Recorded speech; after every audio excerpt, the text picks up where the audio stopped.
was strolling around the facility there. And again, they did acquire Allen Robinson. They do have George Pickens. They got Deontay Johnson. They've got Najee Harris, Roderick Jones to now help protect their quarterback from last year, and Kenny Pickett.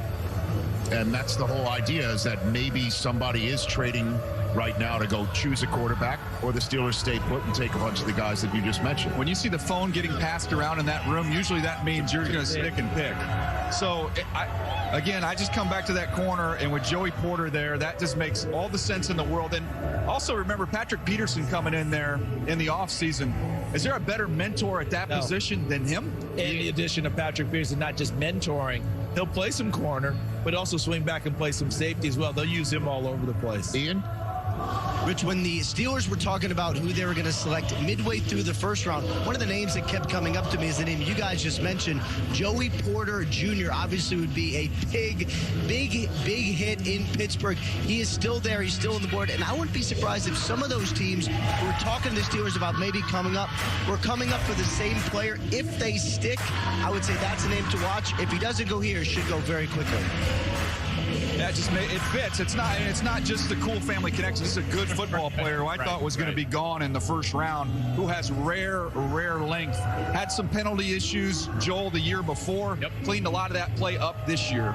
Well, and he also got the toughest task every single week, including, unfortunately for him, his worst one was against Marvin Harrison Jr. By the way, he did it against everybody. That's one of the benefits of that schedule being the way it is, that Devin Witherspoon did not have to play against Marvin Harrison Jr., so he didn't have that one clunker like Joey Porter Jr. did. But that's really the only guy that he struggled against good length and very aggressive in the back end. Well, the pick is in. So the Steelers are sticking and picking, and the Arizona Cardinals are already a minute into their time. So the Pittsburgh Steelers having the first pick tonight.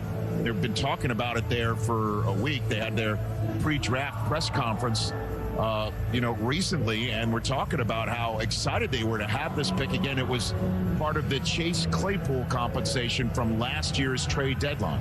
And I think, the fact that they have another one coming up here at 49, they might just say, hey, we didn't get the deal we loved. At 49, we can then move back and try and recruit some of those picks that they're missing. Maybe so, certainly if players begin to fall. All right, so we're going to have to stop the Dancing Queen to bring out the commissioner of the National Football League. From ABBA to the first pick of the second night of the NFL draft. And it's Alan Faneca actually coming out to announce the pick. Let's get this started, Kansas City. Steeler Nation, where you at? There we go. It's an honor and a privilege to announce that with the 32nd pick in the 2023 NFL draft, the Pittsburgh Steelers select Joey Porter Jr. There it is. DB, Penn State. So a legacy. Kid who grew up around the Steelers locker room and then stayed in the state to go to Penn State. He's a Pittsburgh Steeler just like Dad. And they love the family connections. When you think about this Pittsburgh Steelers group, the Hayward family, the Watt family, you think about the Porter family, the length is rare. You're talking about extremely long arms, and he can run and carry these vertical routes all day long. You see the physicality to get up there and finish tackles out in space. He plays the game very aggressively for a big corner. You love to see that. Here he is as a blitzer. The burst to close and finish. A lot of energy, a lot of excitement in his play. To me, guys, when you think about the AFC, and we talked about Patrick Mahomes a lot last year, there's so many quarterbacks in the AFC you have to work through. Having pass rushers, having corners, you can't have too many.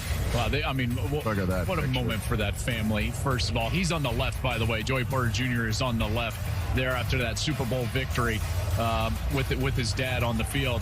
I would say this about him. I've covered him a bunch, and that defense was leaned upon heavily, in particular in 2021 as they tried to figure out the offense at Penn State. And there were several games, guys, that if the defense wouldn't have made a play, and more specifically the secondary, guys like Jair Brown, Jaquan Brisker, and Joey Porter Jr., they were constantly making the plays that quarterbacks normally have to make to win games late. And what does it mean for Pittsburgh? That secondary had gotten lean.